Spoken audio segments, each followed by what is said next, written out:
어떤 분이 다른 사람을 너무 신경 쓰는 것 같아요. 그 사람 기분이 나빠 보이면 내가 뭐 잘못했나? 라는 생각이 들면서 땅굴을 파요. 어떻게 하면 다른 사람에게 휩쓸리지 않고 제가 굳건히 저로 존재할 수 있는지 물어보고 싶습니다. 하고 적어주셨어요. 네. 근데 이거 너무 공감돼요. 진짜요? 진짜요. 너무너무 공감돼요. 왜 그러시는 거예요? 이거 제가 쓴 것 같아요, 진짜. 그러니까 왜 그러시는 거예요? 어느 포인트에서요? 만약에 어떤 사람이 기분이 안 좋아서 막 근데 나 사실 기분이 안 좋아 오늘 막 그래서 이것 때문에 속상해 이렇게 저한테 말을 해주면 모르겠는데 갑자기 됐어? 막 약간 이런 식으로 행동한다거나 막 키보드 막 네. 막 이렇게 두드린다거나 문 쾅 닫고 네. 이런 거. 눈치 보게 만드는 사람 있잖아요. 괜히 자기 기분 나쁜 걸 막 팍팍 무시하면 튀어나오면서. 되잖아요. 근데 그게 안 되는 거죠. 혹시 저 사람이 기분 나쁜 게 아까 나랑 대화했던 내용 때문일까? 그때 뭔가 조금 미묘하게 저 사람의 대답이 차가웠던 것 같은데? 혹시 그것 때문일까? 아니면 내가 어제 커피를 얻어 마셨는데 오늘 커피를 안 사다 줘서 그런가? 약간 이런 것까지 생각이 되는 거예요. 혹여 그런 게 아무것도 없더라도 내가 아무것도 뭘 잘못했나? 아니더라도 아무것도 없었더라도 뭔가 아. 만들어내면서 혹시 저 사람이 기분 나쁜 게 나 때문일까 하고 생각하게 돼요. 그 꼬리에 꼬리를 무는 그날 이야기처럼 꼬꼬무. 네. 사람한테는 편향이라는 게 있어요. 그래서 어떤 편향이 생기게 되면은 그 편향에서 벗어나기가 굉장히 어렵거든요. 그리고 중요한 건 뭐냐면 이 편향이 왜 무섭냐면은 사람은 물론 동물도 상상을 하긴 합니다. 근데 사람은 상상을 하잖아요. 그 상상을 사실인 것처럼 편향을 만들어내요. 동물은 상상만 하거든요. 네, 그러니까 얘기했잖아요. 그 사람이 나 때문에 기분 나쁠 수도 있고 안 나쁠 수도 있어. 확실한 건 아니잖아요. 근데 기분이 나쁜 건 확실하잖아요. 그렇기 때문에 상상을 만들어내는 거야. 그 과거를 돌려보고 그 사람과 있었던 얘기를 떠올려 보면은 마냥 좋은 것만 있진 않아요. 그 누구도. 그럼 분명히 내가 이미 출발선에서 부정적인 편향으로 이걸 떠올렸기 때문에 당연히 부정적인 게 더 많이 떠올라. 그러면 당연히 그 사람과 관계에서 부정적인 게 계속 떠오르면 결과적으로 이 사람이 이런 건 좋아 누구 때문이야? 나 때문이야. 그게 부정적인 편향이 부정적인 상상으로 부정적인 결과물을 만들어낸 거예요. 그러니까 약간 얘기했지만 무시하라는 얘기는 뭐냐면 사람을 무시하라 이런 게 아니라 그럴 수도 있고 아닐 수도 있는 거예요. 네. 근데 내가 거기에 너무 많은 의미를 부여하게 되면은 결과적으로 이 상상이 사람을 사로잡는. 그러니까 이게 상상과 망상의 차이 좀 아시죠? 네. 그러니까 상상은 내가 무언가를 떠올렸을 때 그게 기분 좋을 수도 있고 기분 나쁠 걸 수도 있는데 그 상상이 계속 머릿속에 머물러 있지 않아요. 근데 그게 뭐 시간적으로 아니면은 뭐 이렇게 공간적으로는 뭐 얼마다라고 사람은 다르기 때문에 말할 수는 없지만 그냥 그렇게 떠올랐다가 없어지거든요. 그리고 나중에 또 떠오를 수는 있어요. 하지만 어쨌든 그게 나의 삶을 지배하진 않는데 망상은 그 사람의 삶을 지배하게 돼요. 그리고 계속 떠올라. 그리고 그게 하나가 떠오르면은 두 개도 떠오르고 세 개 떠오르는데 계속 근데 그 방향으로 가는 거예요. 그러니까 결과적으로 요 방향과 다른 건 떠오르지 않아요. 상상은 왔다 갔다 할 수 있거든요. 기분 나쁜 사람이 있고 그 기분 나쁜 사람 영향을 받는 사람들이 다 있는데 이게 영향을 안 받는 사람은 남은 사람은 그냥 그 사람이 그러거나 말거나 살아요. 근데 이제 소위 망상장애에 빠진 사람은 그 사람에게만 관심이 꽂혀서 그 사람만 자꾸 보게 되는 거예요. 그러니까 당연히 부정적인 편향은 더 많이 떠오르게 돼요. 그러니까 뭐 해결 방법이라기보다는 내가 주체성이 있다 삶에. 예, 그리고 어쨌든 성인 청년이잖아요. 내가 삶에 주체성이 있다. 물론 영향을 전혀 안 받는다는 건 아닙니다. 안 받는 건 아니지만 내가 성인이고 주체성이 있으면 누구나 다 그럴 수 있다. 그리고 저 사람이 저런 거는 내가 할 수 있는 거는 노력하지만 할 수 없는 건 어쩔 수 없는 거예요. 그러니까 포기라는 개념보다는 그 사람이 풀어야 되는 문제예요. 내가 푸는 문제가 아니라. 내가 뭘 한다고 해서 풀리지 않아요. 네. 그러니까 그건 그 사람이 풀 때까지 그냥 내버려 두는 거예요. 네. 그리고 나는 나의 삶, 내가 해야 되는 걸 하는 게 맞는 거고 휘둘리지 않는 게 제일 중요해요. 그래서 어떻게 휘둘리지 않고 굳건히 네, 나일 수 있는. 그러니까 내가 삶의 주체성이 있다는 이 생각을 늘 가지고 있어야 돼요. 이 삶은 내 거고 내가 나의 기분을 관장하고. 그러니까 이 사람이 이런 거에 의해서 내가 자꾸 영향을 받으면 안 돼요. 그러니까 그 사람은 그런 거예요. 그 막말로 이 사람이 이러다가 오늘 갑자기 기분이 좋아질 수도 있잖아요. 근데 내가 만약에 이 사람 영향을 받게 되면 어떤 생각이 드냐면 이 사람이 기분이 나쁘다가 기분이 좋은 건 이 사람의 문제지 나의 문제가 아니거든요. 근데 여기에 만약에 내가 예속되어 있거나 영향을 받으면 왜 갑자기 기분이 좋아졌지? 저 사람은 어떻게 하면 기분이 좋아지는 건가? 그럼 나도 저 사람의 기분을 좋아지게 하기 위해서 뭘 해야 되나? 이런 생각을 하게 된단 말이에요. 그럼 아무 상관이 없는 거예요. 지가 좋으면 하는 거고 지가 싫으면 안 하는 거예요. 그러니까 삶의 주체성을 너무 다른 사람에게 예소시키면 안 돼요. 그게 너무 어려운 것 같아요. 어렵죠. 그러니까 그게 뭐냐면 몸이 커졌는데 마음이 커지지 않아서 그래요. 애들은 엄마 눈치를 자꾸 보잖아요. 맞아요. 나 집에 오기 전까지 너무 기분 좋았어. 근데 집에 왔는데 엄마가 막 우울해. 막 엄마 아빠가 싸웠어. 그럼 거기서 웃고 있으면 욕은 내가 다 먹잖아요. 그럼 괜히 인상 쓰고 있죠. 우울한 거지. 그러다가 엄마 아빠가 기분 좋으면 또 기분 좋은 척을 해. 정말 좋은 게 아니야. 네. 기분 좋은 척을 해. 그게 예속되어 있는 거잖아. 근데 그거는 아이니까 그런 건데 성인은 그렇게 할 필요가 없는 거예요. 설령 이 사람이 나에 대해서 어떤 나의 삶에 영향을 주는 사람이라고 하더라도 성인은 굳이 그럴 필요가 없는 거예요. 그러니까 내가 몸이 어른이 아니라 마음도 어른이 돼요. 방법은 그거밖에 없어요. 마음도 어른이 되는 거예요. 어른은 각자의 주체가 있는 거잖아요. 부장님이 부부싸움을 하면 당연히 기분이 안 좋지. 부장님이 무슨 또라이가 아닌 이상에는. 부장님 부부싸움은 기분이 안 좋지만 그렇다고 예를 들어서 부장님이 기분이 안 좋으니까 나 우리 집 가서 부부싸움해서 부장님의 마음을 이해해주겠다. 이런 사람이 있어요? 없잖아요. 그래서 부장님이 기분이 안 좋으니까 내가 너무 웃고 다닐 필요는 없지만 나는 당연히 얼굴로는 뭐 죽상 쓰고 이럴 필요는 없지만 얼굴적으로는 부장님의 그 기분을 맞춰주는 거잖아요. 근데 그래서 내가 내 속까지 우울해질 이유는 없는 거잖아. 난 속은 너무 기뻐. 하지만 사회생활을 위해서 그리고 상대방에 대한 배려 차원에서 그렇지 않은 것처럼 내가 연기를 하는 거지. 너무 연기에 빠져가지고 내 삶도 그렇다라고 착각하면 안 돼.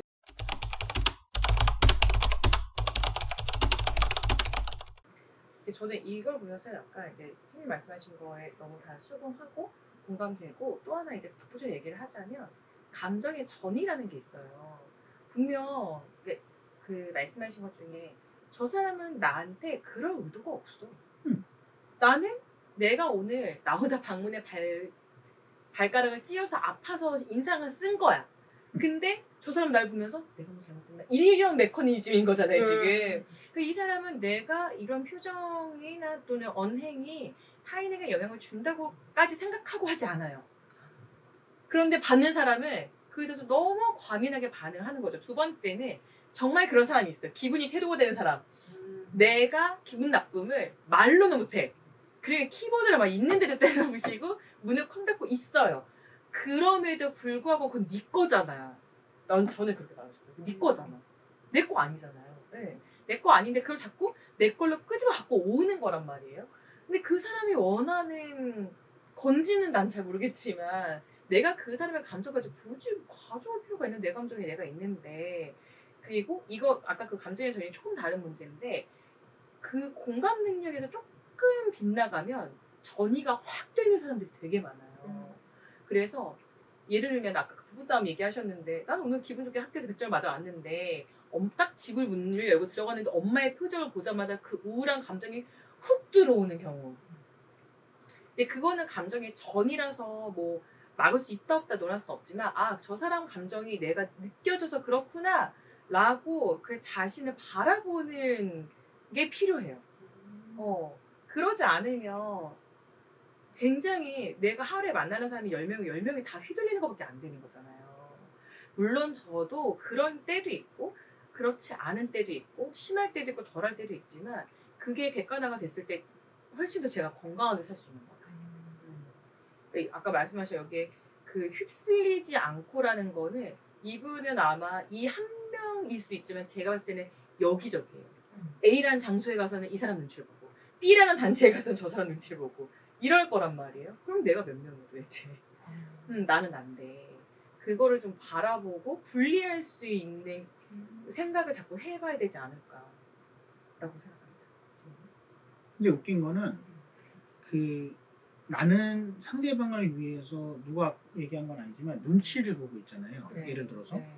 근데 그거를 이 사람과 나와의 관계 또는 이 집단과 나와의 관계에서는 뭐 누가 좋다 나쁘다 얘기를 안 할 수도 있지만 1대1의 관계 말고 나머지 사람들 그 다음에 이 집단 말고 다른 집단에서 봤을 때 그 사람을 결코 좋게 보진 않아요.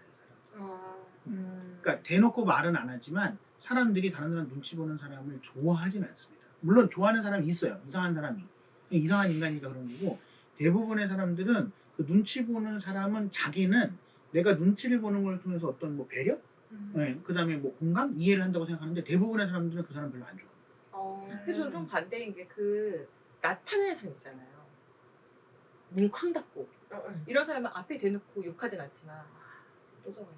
이 사람이 조금 이제 점점 좀 고립되지 않나 좀 반대 얘기는 합니다. 그러니까 그 사람도 고립되고 네. 눈치 보는 사람도 같이 고립되는 경우가 눈치 많아요. 보는 사람은 고립을 시키는 게 아니라 본인이 고립이 되는 그러니까 거지. 고립되는 네. 거예요. 그 사람들 구성원이 싫어한다는 표현이 좀 적정하기보다는 그러다 보니까 얘랑도 쟤랑도 점점 거리를 두게 보니까 나 혼자 있게 돼.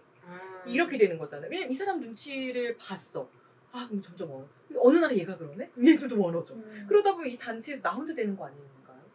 그게 아까도 잠깐 얘기했는데 제가 아는 케이스 중에 그런 경우도 있어요.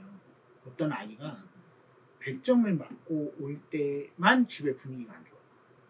100점을 맞고 진짜 그런 경우가 있었어요. 그래서 그 아이가 뭘 선택하냐면 100점을 안 맞는 걸 선택해요. 근데 상식적으로 생각해보면 내가 평생 부모님 밑에서만 클 건 아니잖아요. 그 100점을 맞는 건 나의 삶에서 되게 중요하거든요. 근데 부모님의 기분을 맞춰주기 위해서 그게 우연일 수도 있어요.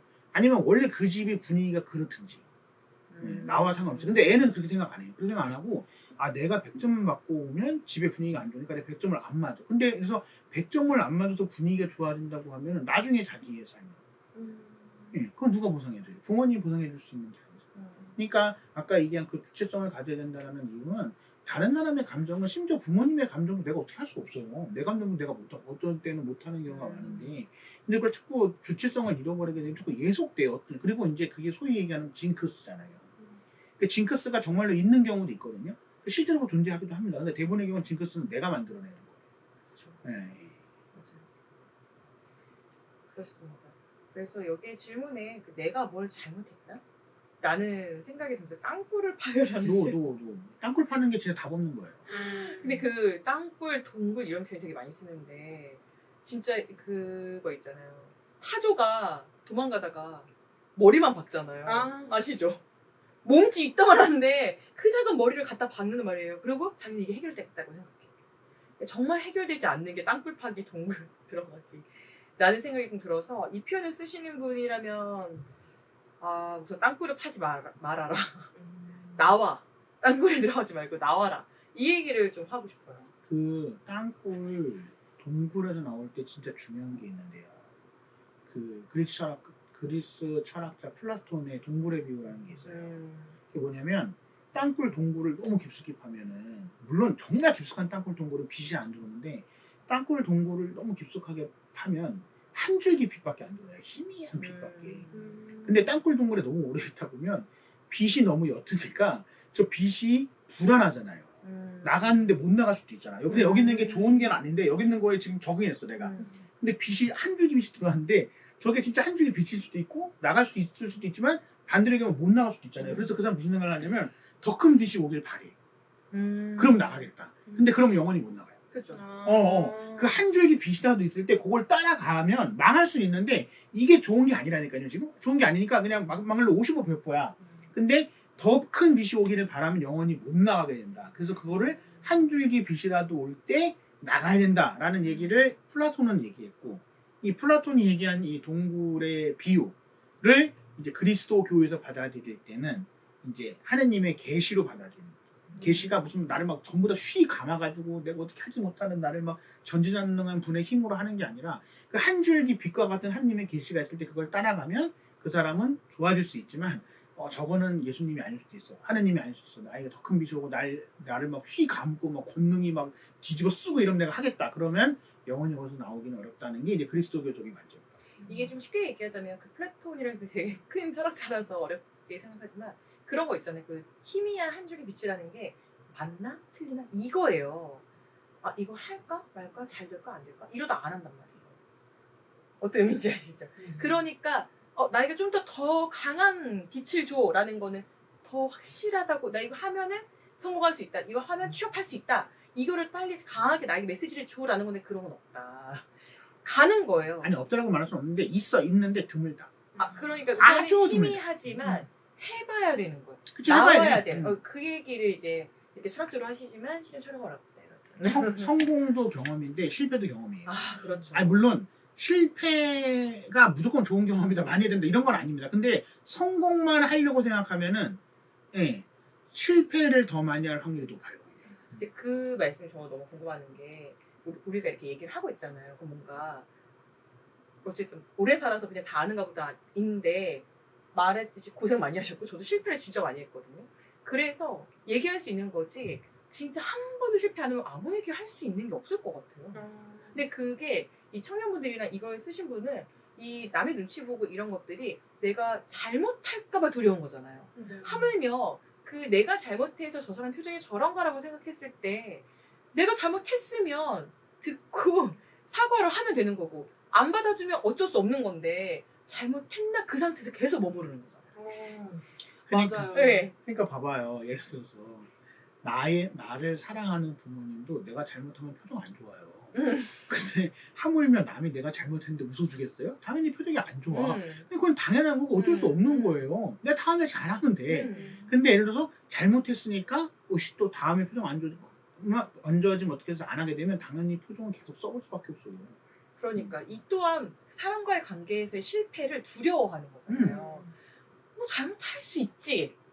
내가 저 사람이 아닌데 말씀하신 것처럼 그럼! 나를 낳은 내 부모한테도 내가 실수하는데 음. 또는 내가 낳은 내 자식 앞에서도 부모도 실수하는데 타인에게 실수하는 거 너무 당연하고 그 사람이 나 때문에 기분 나쁠 수 있지라는 그 상황 자체를 받아들이는 게 너무 힘든 거지. 그 상황을 그냥 받아들인다기보다는 그냥 그럴 수 있구나. 그래도 저 사람 나 때문에 기분 나쁜가?